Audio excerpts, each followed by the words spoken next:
நாடு முழுக்க பல்வேறு குற்ற சம்பவங்கள் நடந்துட்டு தான் இருக்கு. காவல்துறையினரும் விசாரிச்சுட்டு தான் இருக்காங்க. அது மாதிரியான பல குற்ற சம்பவங்களின் தொகுப்பு தான் நிகழ்தகவு.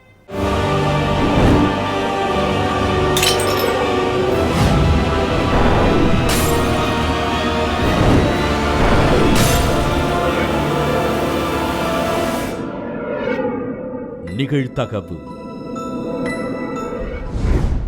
மகள் விஷம் குடித்து உயிரிழந்து விட்டதாக கூறி கதறி அழுத தாய் தந்தை. அவசரமாக நடந்த இறுதி சடங்கு ஏற்பாடுகள். இளம் பெண்ணின் மரணத்தில் மர்மம் இருப்பதாக சந்தேகமடைந்த ஊர் மக்கள். சம்பவ இடத்திற்கு விரைந்து சென்று விசாரணையில் இறங்கிய காவல்துறையினர். பெற்ற மகளை தாய் தந்தையே கொன்றது ஏன்? கொடூர சம்பவத்தின் பின்னணி என்ன?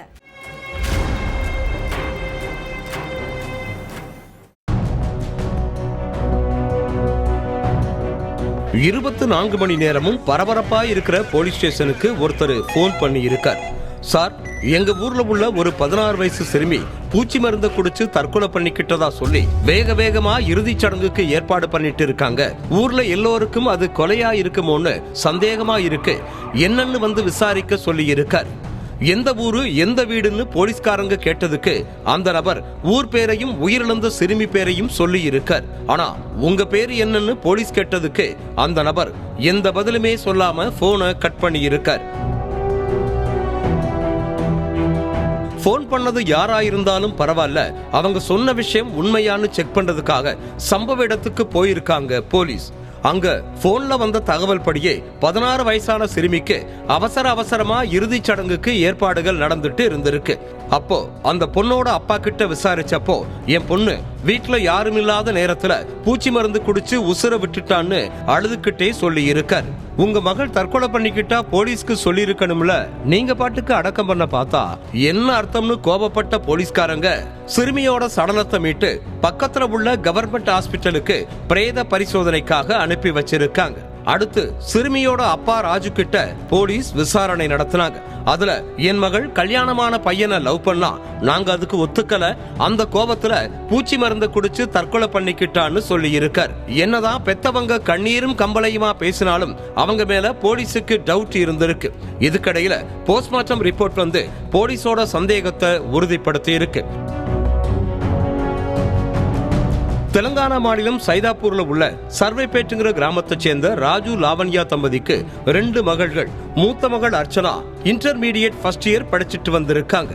அர்ச்சனாவும் அதே கிராமத்தை சேர்ந்த அனில்ங்கிறவரும் ஒருத்தர் காதலிச்சதா சொல்லப்படுது. இதுக்கு நடுவுல மகனோட காதல் விஷயம் தெரிஞ்சு அர்ச்சனாவோட அப்பா ராஜு கோபப்பட்டு இருக்கார். அதுக்கு முக்கிய காரணம் அனிலுக்கு ஏற்கனவே கல்யாணமாகி மனைவிய பிரிஞ்சிருக்கார். ஏற்கனவே கல்யாணமானவனுக்கு மகள் அர்ச்சனாவை கட்டி கொடுக்க மாட்டேன்னு ராஜு பிடிவாதமா இருந்திருக்கார். அதே மாதிரி அர்ச்சனாவும் கல்யாணம் பண்ணா அனில தான் கல்யாணம் பண்ணுவேன்னு தன்னோட காதல்ல உறுதியா இருந்திருக்காங்க. இதனால அப்பாவுக்கும் மகளுக்கும் இடையில கடந்த சில நாட்களாகவே அடிக்கடி மோதல் ஏற்பட்டிருக்கு. தன்னோட மகள் கல்யாணமானவனை 2வது கல்யாணம் பண்ணிக்கிட்டா ஊர் முன்னாடி தலை குனிஞ்சு நிற்க வேண்டியிருக்கும், அதுக்கு பேசாம மகளை கொன்னுட்டா நம்மளோட மானமும் போகாதுன்னு நினைச்ச பெத்தவங்க மகள் அர்ச்சனாவை கொலை செய்ய திட்டம் போட்டிருக்காங்க. சம்பவத்தன்னைக்கு நைட்டு ராஜுவும் லாவண்யாவும் சேர்ந்து தூங்கிட்டு இருந்த மகள் அர்ச்சனாவோட கழுத்தை நெரிச்சு கொன்னுட்டு தற்கொலை மாதிரி செட்டப் பண்றதுக்காக அவங்க வாயில பூச்சி மருந்த ஊத்தி இருக்காங்க. அதுக்கப்புறம் அவங்க உடல்லையும் பூச்சி மருந்து தெளிச்சு விட்டு பூச்சி மருந்து பாட்டில சடலத்துக்கு பக்கத்திலேயே போட்டு இருக்காங்க. அடுத்து அர்ச்சனா வயிறு வலி தாங்க முடியாம பூச்சி மருந்து குடிச்சு தற்கொலை பண்ணிக்கிட்டதா சொந்தக்காரங்க கிட்டையும் ஊர் மக்கள் கிட்டையும் சொல்லி நம்ப வச்சிருக்காங்க ராஜுவும் அவரோட மனைவி லாவண்யாவும். ஆனா அவசரமா நடந்த இறுதி சடங்கு ஏற்பாட பார்த்து சந்தேகப்பட்ட ஊர் மக்கள் போலீஸுக்கு தகவல் சொல்லி இருக்காங்க. அடுத்து போஸ்ட்மார்ட்டம் ரிப்போர்ட்லயும் கழுத்து நெரிக்கப்பட்டதால அர்ச்சனாவோட உயிர் போயிருக்குங்கிற விஷயம் உறுதியாக இருக்கு. அதுக்கப்புறம் போலீஸ் நடத்தின கிடுக்குப்பிடி விசாரணையில மகளை கழுத்தை நெரிச்சு கொன்னத தந்தை ராஜுவும் தாய் லாவண்யாவும் ஒத்துக்கிட்டாங்க. அடுத்து 2 பேரையும் அரெஸ்ட் பண்ணி நீதிமன்றத்துல ஆஜர்படுத்தின போலீஸ் அவங்கள ஜெயிலில் அடைச்சிட்டாங்க. நடு வீட்டில் கழுத்தறுக்கப்பட்ட நிலையில் சடலமாக கிடந்த 39 வயது பெண். சிசிடிவி மற்றும் உயிரிழந்தவரின் செல்போன் நம்பரை ஆய்வு செய்த போலீஸ். சிசிடிவி காட்சியில் பதிவாகியிருந்த கொலையாளியின் முகம். காதல் விவகாரத்தில் பெண் கொலை செய்யப்பட்டது விசாரணையில் அம்பலம். 39 வயது பெண்ணை கொலை செய்த நபர் யார்? நடந்தது என்ன?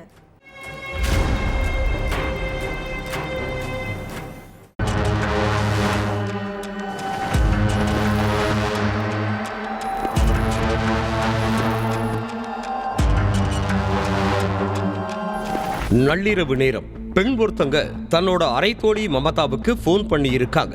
அப்ப மமதா அந்த போனை எடுக்கல. அப்புறம் 1 மணி நேரம் கழிச்சு மறுபடியும் மமதாவுக்கு போன் பண்ணி பார்த்திருக்காங்க அந்த பெண். ஆனா அப்பவும் மமதா போனை எடுக்கல. இதனால பக்கத்து வீட்டுக்காரங்களுக்கு போன் பண்ண அந்த பெண் மமதாவுக்கு 2 முறை கால் பண்ணேன், அவ எடுக்கல, என்ன பண்ணிட்டு இருக்கான்னு தெரியல, அவகிட்ட கொஞ்சம் பேசணும்னு போனை கொடுக்க சொல்லி இருக்காங்க. இதனால மமதாவோட வீட்டுக்கு போயிருக்காங்க பக்கத்து வீட்டுக்காரங்க. அப்ப நடு வீட்டுல மமதா கழுத்து அறுக்கப்பட்ட நிலையில ரத்த வெள்ளத்துல உயிரிழந்து கிடந்திருக்காங்க. இந்த விஷயத்தை கேள்விப்பட்டு ஸ்பாட்டுக்கு வந்த போலீஸ் சடலத்தை மீட்டு போஸ்ட்மார்ட்டத்துக்கு அனுப்பி வச்சிருக்காங்க. அப்போ யதார்த்தமா அங்க வந்த இளைஞர் சுதாகர் மமதாவை யாரு இப்படி பண்ணான்னு கதறி அழுது இருக்கார். கொலையாளிய சும்மா விடக்கூடாது, அவங்கள அரெஸ்ட் பண்ணி தண்டனை கொடுக்கணும்னு போலீஸ் கிட்ட சொல்லி புலம்பி இருக்காரு. இதை கேட்டு போலீஸ் கொலையாளி யாருன்னு தெரிஞ்சுக்க அங்கிருந்த சிசிடிவி காட்சிகளை எடுத்து ஆய்வு பண்ணி இருக்காங்க.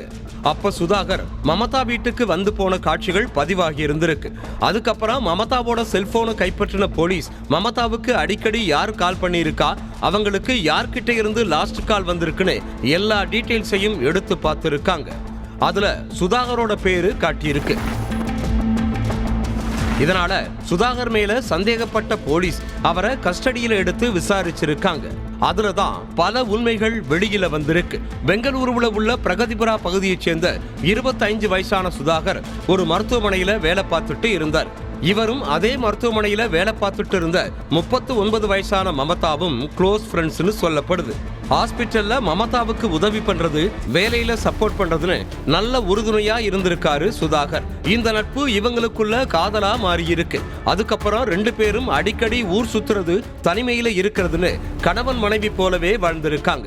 2 பேரும் கிட்டத்தட்ட 6 வருஷங்கள் ஒன்னா பழகிட்டு இருந்ததா கூறப்படுது. இதுக்கடையில சுதாகருக்கு வீட்டுல பார்த்த வேறொரு பெண்ணோட நிச்சயமாகி இருக்கு. இதை தெரிஞ்சுக்கிட்ட மமதா, நீ எதுக்கு வீட்டுல பார்த்த பெண்ணை கல்யாணம் பண்ண ஒத்துக்கிட்ட?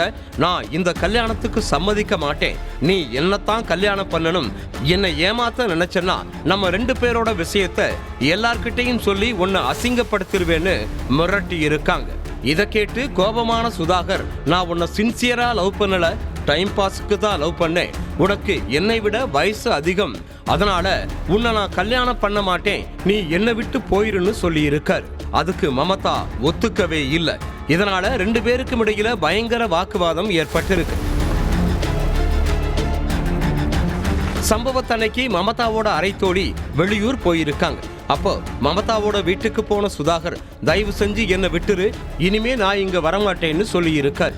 அதுக்கு மமதா, நீ எனக்குத்தான் சொந்தம், வேற யாரையும் கல்யாணம் பண்ணிக்க உன்னை விடமாட்டேன்னு பிடிவாதமா இருந்திருக்காங்க. இதனால சுதாகருக்கும் மமதாவுக்கும் இடையில வாக்குவாதம் முத்தி இருக்கு. அப்போ வீட்டுல இருந்த கத்தியை எடுத்துட்டு வந்த சுதாகர் அதை வச்சு மமதாவோட கழுத்துல சர்ற மாதிரியா குத்தி இருக்கான். இதுல ரத்த வெள்ளத்துல சுருண்டு விழுந்த மமதா சம்பவ இடத்திலேயே துடிதுடிச்சு உயிரிழந்துட்டாங்க. அதுக்கப்புறம் அங்கிருந்து தப்பிச்சு ஓடுன சுதாகர் வேற யாரோ மமதாவை கொலை செஞ்ச மாதிரி நாடகமாடி இருக்கான். ஆனா சிசிடிவி காட்சியை வச்சும் செல்போன் நம்பரை வச்சும் சுதாகர் தான் கொலையாளின்னு கன்ஃபார்ம் பண்ண போலீஸ் அவனை அரெஸ்ட் பண்ணி சிறையில கம்பி என்ன வச்சிருக்காங்க. கடைக்குள் வேலை செய்து கொண்டிருந்த பெண், திடீரென கடைக்குள் புகுந்த இளைஞர் ஒருவர் மறைத்து வைத்திருந்த கத்தியை எடுத்து இளம் பெண்ணை கழுத்தறுத்து கொலை செய்த கொடூரம். தப்பியோடிய இளைஞரை சுற்றி வளைத்து கையும் களவுமாக பிடித்த போலீஸ். இளம்பெண்ணை கொலை செய்த நபர் யார்? இருவருக்கும் இடையே என்ன பிரச்சனை? நடந்தது என்ன?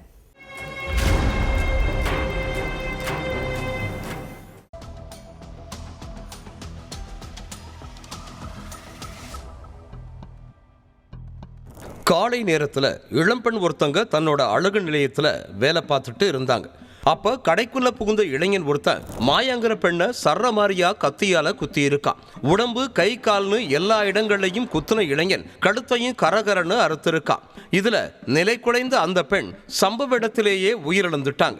இந்த விஷயத்தை கேள்விப்பட்டு ஸ்பாட்டுக்கு வந்த போலீஸ் சடலத்தை மீட்டு போஸ்ட்மார்ட்டத்துக்கு அனுப்பி வச்சாங்க. அடுத்து கொலையாளி பத்தி அங்கிருந்த மக்கள் கிட்ட போலீஸ் கேட்டு இருக்காங்க.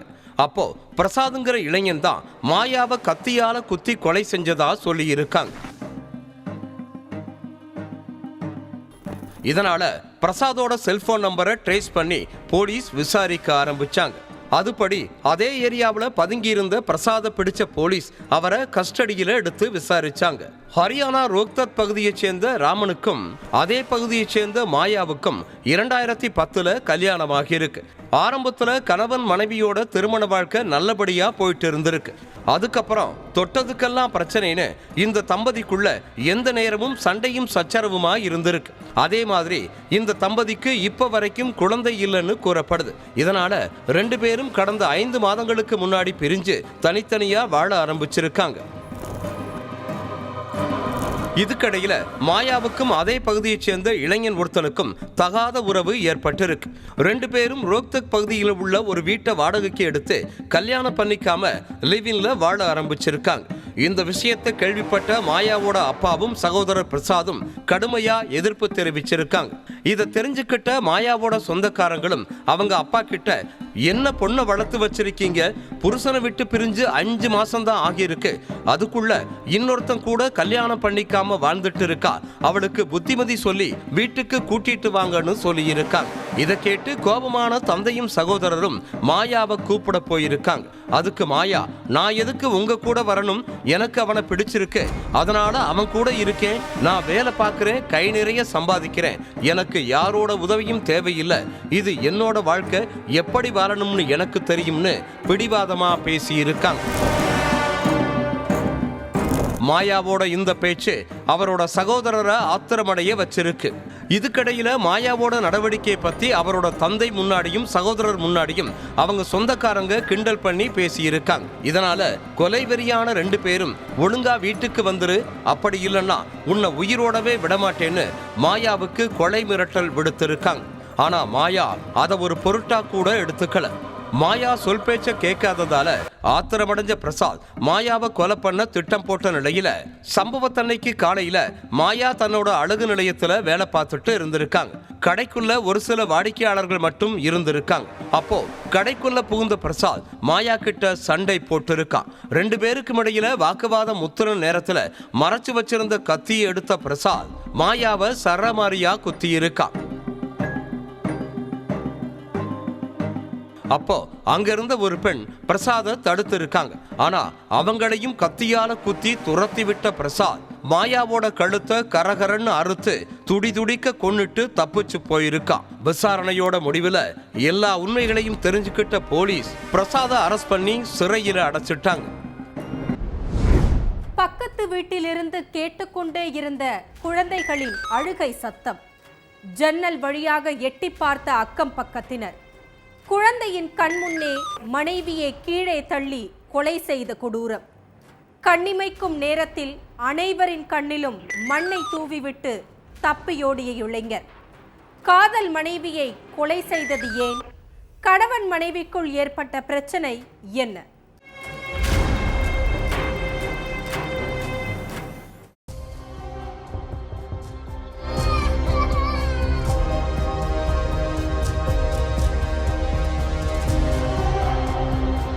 இரவு நேரம் பக்கத்து வீட்டுல உள்ள குழந்தையோட அழுகை சத்தம் விடாம கேட்டுட்டே இருந்திருக்கு. குழந்தை ஏன் இப்படி அழுகுதுன்னு அக்கம் பக்கத்துல உள்ளவங்க போய் பார்த்திருக்காங்க. அப்போ வீட்டு கதவு உள்பக்கமா பூட்டப்பட்டிருந்ததால ஜன்னல் வழியா என்ன நடக்குதுங்கிறத பக்கத்துல உள்ளவங்க பார்த்திருக்காங்க. ஆனா வீட்டுக்குள்ள என்ன நடக்குதுன்னு சரியா தெரியல.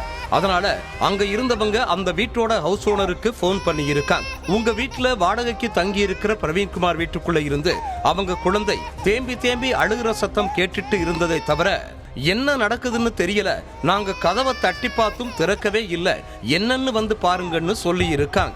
உடனே கிளம்பி வந்த ஹவுஸ் ஓனர் கதவை தட்டி இருக்கார். ஆனா பிரவீன்குமார் எந்த குரலும் கொடுக்கல. இதுக்கு மேலையும் பொறுமையா இருக்க வேண்டாம்னு நினைச்சு பக்கத்து வீட்டுக்காரங்க உதவியோட வீட்டு கதவை உடைச்சிருக்காரு ஹவுஸ் ஓனர். கதவை உடைக்கிற சத்தம் கேட்டதும் கதவை திறந்த பிரவீன்குமார் எல்லாரையும் தள்ளிவிட்டு ஓடி இருக்கான். எதுக்காக இவர் இப்படி ஓடுறாருன்னு எல்லாரும் உள்ள போய் பார்த்திருக்காங்க.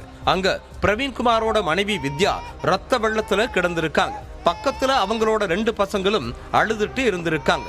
உடனடியா அங்க இருந்தவங்க வித்யாவை மீட்டு ஹாஸ்பிட்டலுக்கு கூப்பிட்டு போனாங்க. அங்க அவங்கள பரிசோதிச்ச மருத்துவர்கள் வித்யா ஏற்கனவே உயிரிழந்துட்டதா சொல்லி இருக்காங்க. அடுத்து விஷயம் தெரிஞ்சு ஹாஸ்பிட்டலுக்கு வந்த போலீஸ் வீட்டுல இருந்த பிள்ளைகள் கிட்டையும் உறவினர்கள் கிட்டையும் விசாரணை பண்ணாங்க. அப்பதான் மனைவியை எதுக்காக பிரவீன்குமார் கொலை செஞ்சா, தம்பதிக்குள்ள என்ன பிரச்சனைங்கிறதே தெரிய வந்திருக்கு. சென்னை அசோக் நகர்ல உள்ள புதூர் 13வது தெருவை சேர்ந்தவங்க 28 வயசான வித்யா பாரதி. இவங்க தன்னோட பெற்றோர் எதிர்ப்பை மீறி கடந்த 2015 பிரவீன்குமாரை காதலிச்சு கல்யாணம் பண்ணிக்கிட்டாங்க. இந்த தம்பதிக்கு 8 வயசுல ஒரு மகனும் 4 வயசுல ஒரு மகனும் இருக்காங்க. ஜெனரேட்டர் பழுது பார்க்கிற வேலையை பார்த்துட்டு இருந்த பிரவீன்குமாருக்கு குடிப்பழக்கம் இருந்திருக்கு. பிரவீன்குமார் ஒழுங்கா வேலைக்கு போகாம 24 மணி நேரமும் குடியும் கும்மாளமுமாகவே இருந்ததா சொல்லப்படுது. அது மட்டுமில்ல, பிள்ளைங்களோட கல்விக்காகவும் வீட்டு செலவுக்காகவும் மனைவி கஷ்டப்பட்டு சம்பாதிச்சு வச்சிருந்த காசை எடுத்துட்டு போய் குடிச்சிட்டு வந்துருவானாம். மனைவி காசுல மூக்கு முட்டை குடிச்சிட்டு அதே மனைவிய தகாத வார்த்தைகளால பேசி அடிச்சு ரகல பண்ணியிருக்கான் கணவன் பிரவீன்குமார். இதுக்கிடையில மனைவியோட நடத்தை மேல பிரவீன்குமாருக்கு சந்தேகம் வந்திருக்கு. குடி போதையினால வீட்டுல ஏற்பட்ட பிரச்சனை போய் கடந்த சில நாட்களா மனைவியோட நடத்தை மேல சந்தேகப்பட்டு பிரவீன்குமார் சண்டை போட்டு இருக்கான். புதன்கிழமை வழக்கம் போல மது போதையில வீட்டுக்கு வந்த பிரவீன்குமார் மனைவியை அடிச்சு உதைச்சு சித்திரவதை பண்ணிட்டு இருந்திருக்கான். தாயும் தந்தையும் சண்டை போட்டுக்கிறத பார்த்து 2 பிள்ளைகளும் கண்ணீர் வடிச்சிட்டு இருந்திருக்காங்க.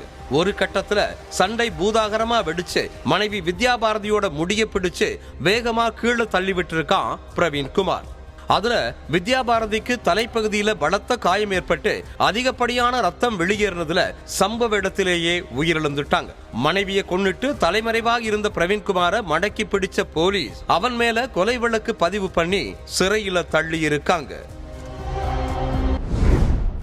வீட்டில் தூங்கிக் கொண்டிருந்த இளைஞர் மீது கொடூர தாக்குதல். உப்பளம் பகுதிக்கு தூக்கிச் சென்று இளைஞரை சரமாரியாக வெட்டி கொன்ற கொடூரம்.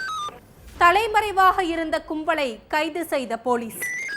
இளைஞரை கொலை செய்த கும்பல் யார்? பின்னணி என்ன?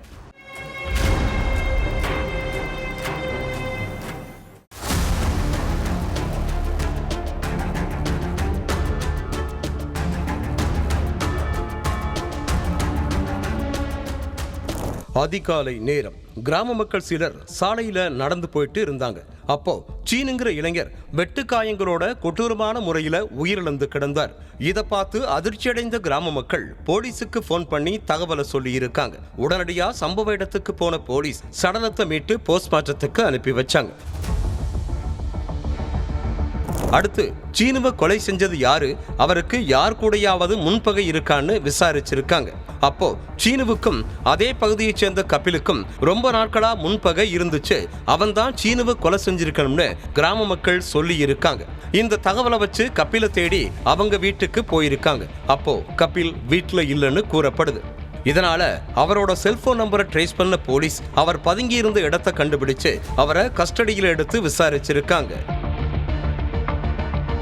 தூத்துக்குடி சத்யா நகரை சேர்ந்த சீனுவும் கோட்ஸ் நகரை சேர்ந்த கபில், சக்திபாலா, ஜேசுராஜ்னு மொத்தம் 11 பேரும் ரொம்ப க்ளோஸ் ஃப்ரெண்ட்ஸ். மது போதைக்கு அடிமையான இந்த கும்பல் எந்த ஒரு வேலை வெட்டிக்கும் போகாம ஊதாரியா ஊர் சுத்திட்டு இருந்திருக்காங்க. அது மட்டும் இல்லாம கஞ்சா விற்பனை செய்யறது, கிராமத்து மக்கள் கிட்ட அடிக்கடி சண்டை போடுறதுன்னு அட்டூழியம் பண்ணிட்டு இருந்திருக்காங்க அந்த கும்பல். இவங்க மேல போலீஸ் ஸ்டேஷன்ல நிறைய கேஸ்கள் இருக்குன்னு கூறப்படுது. இதுல சீனுவும் கபிலும் அடிக்கடி ஏதாவது ஒரு பிரச்சனையில சிக்கி ஜெயிலுக்கு போறதையே வழக்கமா வச்சிருந்திருக்காங்க. 2 மாசத்துக்கு முன்னாடி ஒரு கேஸ்ல சிக்கி சீனுவும் கபிலும் பேரூரணி சிறையில இருந்திருக்காங்க. அப்போ சிறைக்குள்ள வச்சே ஏரியாவுல யாரு பெரிய ஆளுங்கிற மோதல் ஏற்பட்டிருக்கு. 2 பேர் மேலையும் பல வழக்குகள் இருக்கிறதால இவங்களுக்குள்ள யார் கெத்துன்னு அடிக்கடி பிரச்சனை ஏற்பட்டுட்டே இருந்திருக்கு. இது தொடர்பா 2 மாசத்துக்கு முன்னாடி சிறையில வச்சு சீனுவுக்கும் கபிலுக்கும் பிரச்சனை ஏற்பட்டிருக்கு. அப்போ சீனு கபிலோட தங்கச்சியவும் அவங்க குடும்பத்துக்காரங்களையும் தகாத முறையில பேசியிருக்கார். அதுக்கு கபில், பிரச்சனை உனக்கும் எனக்கும் தான், எதுக்கு சம்பந்தம் இல்லாம என்னோட தங்கச்சியவும் சொந்தக்காரங்களையும் பத்தி தப்பா பேசுறன்னு கேட்டிருக்கார். அதுக்கு சீனு, அப்படித்தான் பேசுவேன், உன்னால என்ன பண்ண முடியுமோ பண்ணுன்னு திட்டியிருக்கான். இதனால 2 பேருக்கும் இடையில பயங்கர வாக்குவாதம் ஏற்பட்டு இருக்கு. அதை கேட்டு ஆத்திரமடைஞ்ச கபில் சிறையில இருந்து வெளியே வந்த உடனே உன்னை கொலை செய்யாம விடமாட்டேன்னு சீனுவை மிரட்டி இருக்கான். அதுபடி சமீபத்துல 2 பேரும் சிறையில இருந்து வெளியே வந்திருக்காங்க. அப்போ சிறையில நடந்த எல்லாத்தையும் தன்னோட நண்பர்கள் கிட்ட சொல்லி இருக்கான் கபில். அதுக்கடுத்து அந்த கும்பல் கூட சேர்ந்து சீனுவை கொலை செய்ய திட்டம் போட்டிருக்கான். சீனு எங்கெங்க தனியா போறார், எப்பெல்லாம் அவர் கூட ஆளுங்க இருக்காங்க, எப்பெல்லாம் சீனு தனியா இருக்காருன்னு அந்த கும்பல் எல்லாத்தையும் கண்காணிச்சுட்டு இருந்திருக்காங்க. 24ஆம் தேதி நைட்டு கிராம மக்கள் எல்லோரும் கிறிஸ்துமஸ் கேரல்ல பங்கேற்க போயிருக்காங்க. அப்போ சீனு மட்டும் தன்னோட வீட்டுல தூங்கிட்டு இருந்திருக்காரு. இதை தெரிஞ்சுக்கிட்ட கபிலோட ஃப்ரெண்ட்ஸ் நேரா அங்க போயிட்டு உருட்டு கட்டையால சரமாரியா அடிச்சிருக்காங்க. அதுக்கடுத்து அங்கிருந்த சீனுவை உப்பளம் பகுதிக்கு தூக்கிட்டு போன கும்பல் அங்க வச்சு அரிவாளால வெட்டி கொன்னுட்டாங்க. விசாரணையோட முடிவுல எல்லா உண்மைகளையும் தெரிஞ்சுக்கிட்ட போலீஸ் கபில் மற்றும் அந்த கும்பலை அரெஸ்ட் பண்ணி சிறையில அடைச்சிட்டாங்க. ஒவ்வொரு குற்றங்களின் முடிவும் சட்டத்தின் கையில். விசாரணை தொடரும். பார்க்கலாம் அடுத்த நிகழ்தகவில்.